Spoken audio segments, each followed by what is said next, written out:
প্রিয় দর্শক, আপনারা সবাই সেলাই মেশিনে মোটর লাগান, কিন্তু মোটর অনেক দ্রুত চলে, অনেক গতি সম্পন্ন অবস্থায় চলে ফার্স্ট গিয়ারে।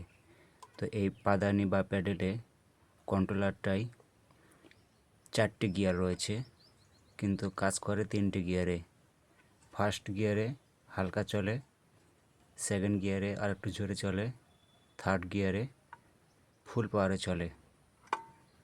তো এটিকে রেগুলেটর দিয়ে কন্ট্রোল করলে বেশি সুবিধাজনক হয়, তবে কারেন্টের সকেটের আগে রেগুলেটর লাগিয়ে নিলে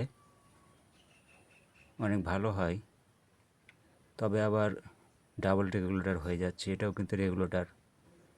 এটি যদি আপনি ছুটে রাখেন এবং যদি আপনি রেগুলেটর সিস্টেম করেন, তাহলে আপনাকে 1000 ওয়াট অথবা 2000 ওয়াটের একটি রেগুলেটর লাগাতে হবে।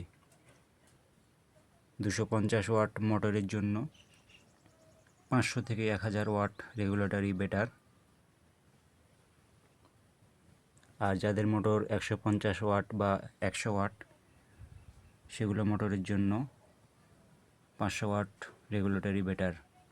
তাহলে আপনারা ধীর গতিতে মোটর চালাতে পারবেন, মানে সেলাই করার সময় খুব দ্রুত মেশিন চলবে না, ধীরে ধীরে আপনার ইচ্ছামতো আপনি রেগুলেটর দিয়ে কন্ট্রোল করতে পারবেন। আর এই উইথ ফুট কন্ট্রোলারটি দিয়ে আপনি ফার্স্ট গিয়ারে প্রথম অবস্থায় অনেক দ্রুত চলবে, দ্বিতীয় গিয়ারেও আপনার অনেক দ্রুত চলে এবং তৃতীয় গিয়ারে তো ফুল স্পিডে চলে। আমি এটাকে গিয়ার সিস্টেমে বুঝিয়ে দিলাম যাতে আপনাদের রেগুলেটরের সিস্টেমটা বুঝতে সহজ হয়। তো দেখতে থাকুন কিভাবে কাজ করে ফার্স্ট গিয়ার, দ্বিতীয় গিয়ার এবং তৃতীয় গিয়ারে।